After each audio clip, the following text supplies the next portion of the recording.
ಗಿಚ್ಚಿಗಿಲಿಗಿಲಿ ಒಂದು ಕಾರ್ಯಕ್ರಮವನ್ನು ಒಂದು ಚಾನಲಲ್ಲಿ ಯಶಸ್ಸು ಮಾಡೋದು ಇದೆಯಲ್ಲ, ತುಂಬ ದೊಡ್ಡ ಜವಾಬ್ದಾರಿ, ಕಷ್ಟ ಕೂಡ. ಎಷ್ಟೋ ನಾವು ನೋಡಿದ್ದೀವಿ ಚಾನೆಲ್ಗಳಲ್ಲಿ ಕೆಲವು ಸೀರಿಯಲ್ಗಳು ಏನೋ ಈ ಥರ ಪ್ರೋಗ್ರಾಮ್ಸು, ರಿಯಾಲಿಟಿ ಶೋಸ್ ಬರುತ್ತೆ, ಒಂದೊಂದ್ಸಲಿ ಮಧ್ಯದಲ್ಲೇ ನಿಂತ್ಕೊಂಡ್ಬಿಡುತ್ತೆ. ಯಾಕೆಂದರೆ ಯಶಸ್ಸು ಕಾಣದೇ ಇದ್ದಾಗ. ಆದರೆ ನಮ್ಮ ಗಿಚ್ಚಿಗಿಲಿಗಿಲಿ ಕಲರ್ ಚಾನೆಲಲ್ಲಿ ಯಶಸ್ಸನ್ನು ಕಂಡು ಕಲಾವಿದರಿಗೆ ಪ್ರೋತ್ಸಾಹವನ್ನು ಕೊಟ್ಟು ಎಲ್ಲರನ್ನು ಬೆಳೆಸ್ತಾ ಈ ಚಾನಲ್ ನಮ್ಮ ಜೊತೆ ನಿರಂತರವಾಗಿ ನಮ್ಮ ಜೊತೆ ಕೆಲಸ ಮಾಡ್ತಾಯಿದೆ. ನಮ್ಮ ಎಲ್ಲ ಕಲಾವಿದರಿಗೆ ಮುಖ್ಯವಾಗಿ ಕೆಲಸ ಕೊಟ್ಟಿದೆ. ಏನು ಹೇಳ್ತೀರ ನಿರಂಜನ್? ಅದು ನಮಗೆ ಒಂದು, ನಾವು ಕಲಾವಿದರಾದರೂ ಕೂಡ ನೋಡಿ ಈ ಥರ ಒಂದು ಕಾರ್ಯಕ್ರಮಗಳು ನಮಗೆ ಪರ್ಮನೆಂಟ್ ಸೋರ್ಸ್ ಅಂತ, ಇದನ್ನು ನಂಬಿಕೊಂಡೇ ನಾವು ಜೀವನ ಮಾಡ್ತಿದ್ವಿ.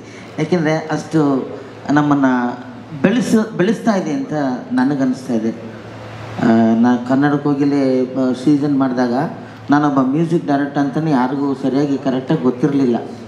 ಕಾಮಿಡಿ ಮಾಡ್ತಾಯಿದ್ದೆ ಅಂತ ಅಷ್ಟೇ ಗೊತ್ತು, ಡೈರೆಕ್ಟರ್ ಅಂತ ಗೊತ್ತು, ಒಬ್ಬ ಸಂಗೀತಗಾರ ಅನ್ನೋದು ಗೊತ್ತಿರಲಿಲ್ಲ.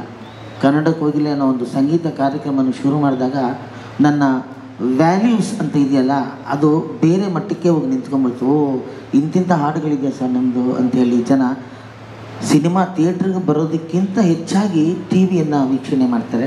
ಅದರಿಂದ ಕಲರ್ಸ್ ಕನ್ನಡದವರು ಈ ಕಾರ್ಯಕ್ರಮ 3ನೇ ಸೀಸನಲ್ಲಿ ನಮ್ಗೆ ಇನ್ನೊಂದು ಶಕ್ತಿಯಾಗಿ ಶ್ರುತಿ ಮೇಡಮ್ ಜೊತೆ ನಮ್ಮ ಕೋಮಲ್ ಅವ್ರನ್ನು ಕೊಟ್ಟಿದ್ದಾರೆ. ನಿಮ್ಮೆಲ್ಲ ಪ್ರೋತ್ಸಾಹ ಈ ಚಾನಲ್ಲು ಜೊತೆಗೆ ನಮ್ಮ ಗಿಚ್ಚಿಗಿಲಿ ಕಾರ್ಯಕ್ರಮ ತುಂಬ ಉತ್ಸಾಹದಿಂದ ಮುಂದೆ ಬರುತ್ತೆ ಅನ್ನೋ ನಂಬಿಕೆ ನಮಗಿದೆ.